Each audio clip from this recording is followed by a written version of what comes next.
कि सबसे बड़ा हिंदू कौन है, मोदी बोलते कि मुझसे बड़ा कोई हिंदू नहीं है। योगी बोलते कि मैं अब मोदी के बाद का प्रधानमंत्री बनने वाला हूं। राहुल बोलते हैं कि देश में सिर्फ हिंदू ही प्रधानमंत्री बन सकता है, उनका स्टेटमेंट है। अखिलेश बोलते हैं कि मैं ही सबसे बड़ा हिंदू हूं। हम इन तमाम से कहना चाह रहे हैं, दोबारा कह रहा हूं, आप लोग मोदी जी, योगी जी, अखिलेश जी, राहुल जी एक कमरे में बैठकर, वैसे तो बैठते जरूर हैं, हमारे हैदराबाद में कहावत है, मैं तेरी पीठ खुजाता हूं, तू मेरी पीठ खुजा, कहते हैं ये। आप बैठकर तय कर लीजिएगा सबसे बड़ा हिंदू कौन है, मगर वो भी नहीं करेंगे। और फिर अभी आप देखो, एक बीजेपी के एमपी हैं राज्यसभा के, उनका नाम शायद हरनाथ साहब है। उन्होंने बीजेपी के सदर को खत लिखा और कहा कि श्री कृष्णा मेरे ख्वाब में आए और मुझसे कहा कि बाबा योगी आदित्यनाथ को मथुरा से विधानसभा का चुनाव लड़ाओ। तो अखिलेश भैया बोले, हाय मेरे ख्वाब में भी आए थे। अखिलेश ने कहा मेरे ख्वाब में भी आए थे, और आकर मुझसे कह दिया कि तू ही सत्ता में आ रहा है। अब आप बताइए, पार्लियामेंट संविधान में आर्टिकल 51 है जो कहता है कि इंसान को मजहबी रह सकता है, नहीं भी रह सकता है, मगर एक साइंटिफिक टेम्परामेंट डेवलप करना है, एक साइंटिफिक टेम्परामेंट। उत्तर प्रदेश का चुनाव हो रहा है या किंडरगार्टन का कोई ड्रामा हो रहा है यहां पर? इनको ख्वाब में ये दिख कर आए, इनको ख्वाब में वो दिख कर आए। तो मुसलमान के ख्वाब क्या है बोलता हूं मैं आपको। हमारे ख्वाब तो छोड़ो, हर मां रात भर सोचती है कि कल खाना क्या खिलाऊंगी मेरी बच्चे को। हर बीवी ये सोचती है कि कल जब मेरा शौहर घर से निकल कर जाएगा, जानवर बेचने गांव में जाएगा, तो क्या जिंदा वापस आएगा या लाश उसकी आएगी। हर बेटा ये देख रहा है कि मेरी आमदनी कम हो गई, इतनी कम हो गई कि मैं आज के इस उत्तर प्रदेश और भारत में अपने बाप से कम आमदनी को कमाता हूं। हर बेटी ये फिक्र में है कि मैं कॉलेज नहीं जा सकती इसलिए कि मेरी इज्जत लूट ली जाएगी, इज्जत लूट ली जाएगी। मैं उत्तर प्रदेश के मुसलमानों को पैगाम देने आया हूं। मैं आपको खोलकर कह रहा हूं कि आपको ख्वाब देखना है अब इंशाअल्लाह ताला, आपको ख्वाब देखना है इंशाअल्लाह ताला। मगर कोई कहेगा ओवैसी अगर ख्वाब को बयान कर दूंगा तो कहीं समाजवादी और कांग्रेस और बीजेपी मेरे ख्वाबों को चुकनाचूर तो नहीं कर देगी। नहीं करेगी इंशाअल्लाह ताला। मेरे अजीज दोस्तों और बुजुर्गों, बीजेपी इस मुल्क में खुलकर हिंदुत्व की पॉलिटिक्स कर रही है, इससे कोई इनकार नहीं किया जा सकता। मगर मैं भारत के मुसलमानों से, हमारे भारत के उन दलित भाइयों से जो अंबेडकर को आज भी अपना आइडियल मानते हैं, हम भारत के हमारे हिंदू भाइयों से जो नेहरू और सुभाष चंद्र बोस की कुर्बानियों को नहीं बोले, मैं उनसे अपील कर रहा हूं कि आपको उठना पड़ेगा, आपको रोकना पड़ेगा। अगर आप समझते हैं कि आपको मदद की जरूरत है तो असदुद्दीन ओवैसी आपके साथ कंधे से कंधा मिलाकर खड़े रहने को तैयार है। मुल्क को बचाना है, मगर मुल्क को बचाने का मतलब यह नहीं है जिंदाबाद आप जिंदा ही रहेंगे इंशाअल्लाह ताला। मगर मुल्क को बचाने की बात होती है, ये समाजवादी कांग्रेस बीएसपी बोलेंगे देखो देश को बचाना है ना, तो फिर तुम खामोश हो जाओ। हैं ये खामोशी कैसे होगी? नहीं नहीं तुम कुछ मत करो, तुम खामोश बैठो, हम देख लेंगे। तुम नहीं देख सकते इनको, तुम मुकाबला ही नहीं कर सकते मोदी से। मोदी मंदिर मंदिर कर रहे हैं तो अखिलेश बोल रहे मैं भी परशुराम का मंदिर बनाऊंगा। बोलते हैं ना, आपका मजहब है, चलिए हमको इतराज नहीं है, मगर मुल्क में लड़ाई क्या है? योगी आदित्यनाथ ने अपनी तकरीर में कहा राहुल गांधी के बारे में कि राहुल गांधी किसी मंदिर में गए तो उनको मंदिर के आदाब नहीं मालूम थे। तो बाबा ने कहा कि ऐसा बैठे कि मंदिर के किसी पुजारी ने कहा अरे ये मंदिर है, मस्जिद नहीं है। मुझे यकीन है कि मंदिर के पुजारी ने इस तरह नहीं कहा होगा, क्योंकि जब किसी की इबादत गाह में जाता है तो खुदा की इबादत करने के लिए जाता है। लोग दरगाह को आते हैं आला हज़रत के, आते हैं ना, तो क्या पूछा जाता है? तो अगर पूछा जाता है, आते हैं, अकीदत है, किसी मजहब का आता है, मगर योगी ने खैर इजाफा कर दिया। अब सवाल यह पैदा होता है कि भारत में लड़ाई यह है कि सबसे बड़ा हिंदू कौन है? मोदी बोलते हैं कि मुझसे बड़ा कोई हिंदू नहीं है। योगी बोलते हैं कि मैं अब मोदी के बाद का प्रधानमंत्री बनने वाला हूं। राहुल बोलते हैं कि देश में सिर्फ हिंदू ही प्रधानमंत्री बन सकता है, उनका स्टेटमेंट है। अखिलेश बोलते हैं कि मैं ही सबसे बड़ा हिंदू हूं। हम इन तमाम से कहना चाह रहे हैं, दोबारा कह रहा हूं, आप लोग मोदी जी, योगी जी, अखिलेश जी, राहुल जी एक कमरे में बैठकर, वैसे तो बैठते जरूर हैं, हमारे हैदराबाद में कहावत है, मैं तेरी पीठ खुजाता हूं, तू मेरी पीठ खुजा, कहते हैं ये। आप बैठकर तय कर लीजिएगा सबसे बड़ा हिंदू कौन है, मगर वो भी नहीं करेंगे।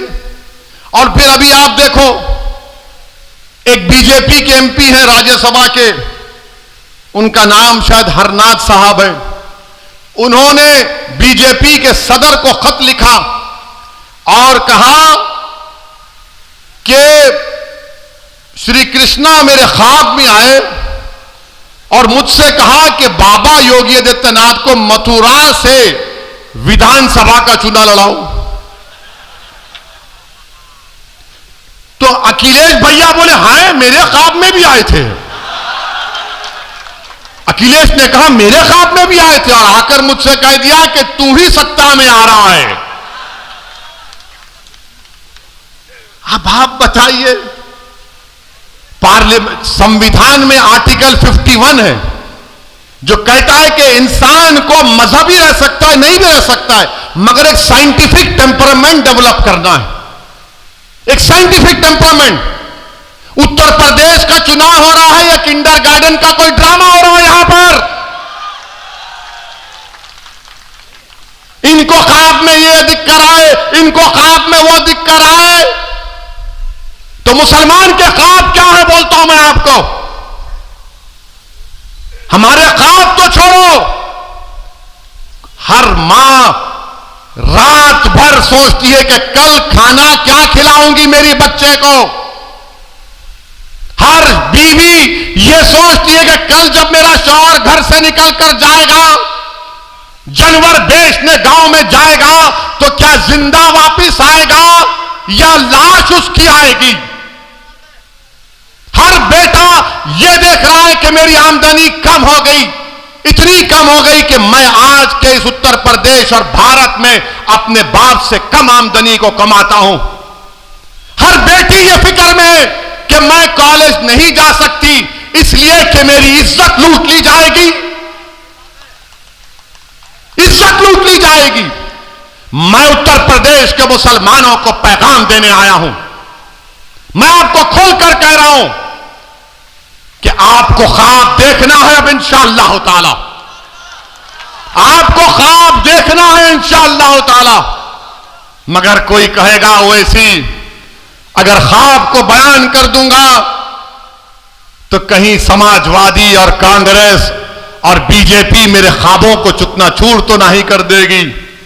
नहीं करेगी इंशाअल्लाह ताला। तुम ख्वाब तो देखो, तुम ख्वाब तो देखो ना। तुम हिम्मत करो ख्वाब देखने की कि मेरा बेटा ऐसा डॉक्टर बनेगा जो तमाम बीमारियों का इलाज करेगा, मेरी बेटी देश की प्रधानमंत्री बनेगी इंशाअल्लाह ताला, मुसलमानों की बेटी। मैं जिंदा रहूं या ना रहूं, यह ख्वाब होगा इंशाअल्लाह पूरा। तुम ख्वाब देखो कि मेरा बेटा या बेटी साइंटिस्ट बनेगी तो वो कैंसर की दवा निकालेगी, मेरा बेटा या बेटी वकील बनेगी तो दलितों पर, मुसलमानों पर, हिंदुओं पर, आदिवासियों पर जुल्म होगा तो उनके हक के लिए लड़ेगा, दुनिया का मायनाज वकील बनेगा। यह ख्वाब देखो आप, इन ख्वाबों को देखना है आपको। तुम ख्वाब देखो कि उत्तर प्रदेश में मुसलमान अपना हिस्सा लेकर रहेंगे इंशाअल्लाह ताला, हम अपना हिस्सा लेकर रहेंगे, हम हिस्सेदारी की लड़ाई लड़ेंगे। तुम ख्वाब देखो कि उत्तर प्रदेश की विधानसभा में असदुद्दीन ओवैसी से ज्यादा काबिल और नेक ऐसे हमारे 15 एमएलए जाएंगे जो हमारी बात करेंगे, गरीबों की बात करेंगे, ईसाइयों की बात करेंगे, मुसलमानों की बात करेंगे, कमजोरों की बात करेंगे, बेवाओं की बात करेंगे, यतीमों की बात करेंगे, पुलिस के जुल्म का शिकार होने वालों की बात करेंगे। ये पैगाम है, ये ख्वाब आपको देखना है। क्या आप ये ख्वाब देखेंगे? क्या आप ये ख्वाब देखेंगे? क्या आप इन ख्वाबों को पूरा करेंगे इंशाअल्लाह? तो मेरे दोस्तों, ख्वाब कैसे पूरे होते हैं? सिर्फ ख्वाब देखकर हाँ अच्छा दिखा नहीं, ख्वाब जब देख लिए तो उसको पूरा करना है, जुस्तजू करना है, मेहनत करना है और अल्लाह से भीख मांगना है रसूलुल्लाह सल्लल्लाहु अलैहि वसल्लम का वसीला देकर। जिस तरह किसी आशिक ने कहा था कि चमक तुझसे सब पाते हैं पाने वाले, मेरा दिल भी चमका दे चमकाने वाले। अल्लाह चमकाएगा तुम लोगों को इंशाअल्लाह ताला। तुमको असदुद्दीन ओवैसी की जरूरत नहीं है, तुम सिर्फ ठान लो कि मैं भारत में चमकूंगा, मैं भारत को अपने नूर से, अपने इल्म की नूर से, अपने ईमान की नूर से, अपने किरदार की नूर से और सबसे ज्यादा अपने बेबाकी और अल्लाह पर तवक्कल करके इस मुल्क में और अमन को फैलाऊंगा और अपने हक को हासिल करूंगा। यह ख्वाब पूरा होगा इंशाअल्लाह ताला। मेरे अजीज दोस्तों और बुजुर्गों, मेरे अजीज दोस्तों और बुजुर्गों, इन ख्वाबों को पूरा करने के लिए विधानसभा के चुनाव में उत्तर प्रदेश के मुसलमानों को मुत्तहिदा अपने वोट का इस्तेमाल करना पड़ेगा।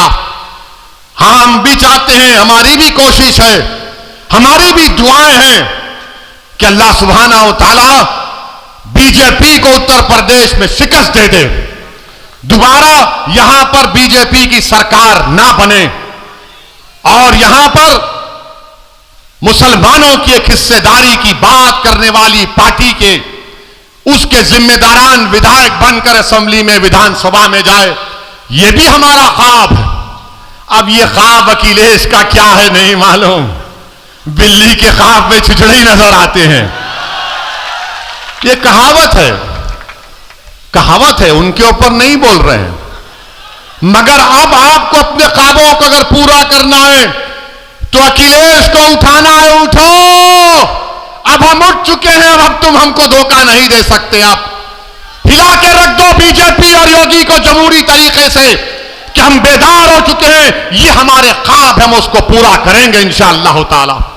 और याद रखो, अगर तुम अपने आप को नहीं बदलोगे तो अल्लाह तुमको नहीं बदलेगा। जो कौम बदलने के लिए तैयार हो जाएगी, रब्बे कायनात तुमको बदल देगा, दुनिया को तुम्हारे सामने बदल देगा। मेरे अजीज दोस्तों और बुजुर्गों, यही चंद अहम गुजारिशात मुझे आप तक कहना था। मजलिस का साथ दीजिए, यह आपकी पार्टी है, मेरी जिंदगी का कोई भरोसा नहीं। कोई कहता है गर्दन उठा देंगे, भाई जो करना है करो, जो करना है करो, मगर मेरा भी एक ख्वाब है, शायद आपका भी ख्वाब होगा कि इस दुनिया से जाने से पहले अल्लाह हमको ख्वाब में रसूलुल्लाह सल्लल्लाहु अलैहि वसल्लम का दीदार करा दे। मेरा भी ख्वाब है कि जब रूह निकली जाएगी तो मेरी जबान पर अशहदु अल्ला इलाहा इल्लल्लाह व अशहदु अन्ना मुहम्मद रसूलुल्लाह रहे, तो मेरे साथ लगाइए नारा, नारे तकबीर, नारे तकबीर, नारे तकबीर। अस्सलाम वालेकुम व रहमतुल्लाहि व बरकातहू। व आखिरु दावाना अल्हम्दुलिल्लाहि रब्बिल आलमीन।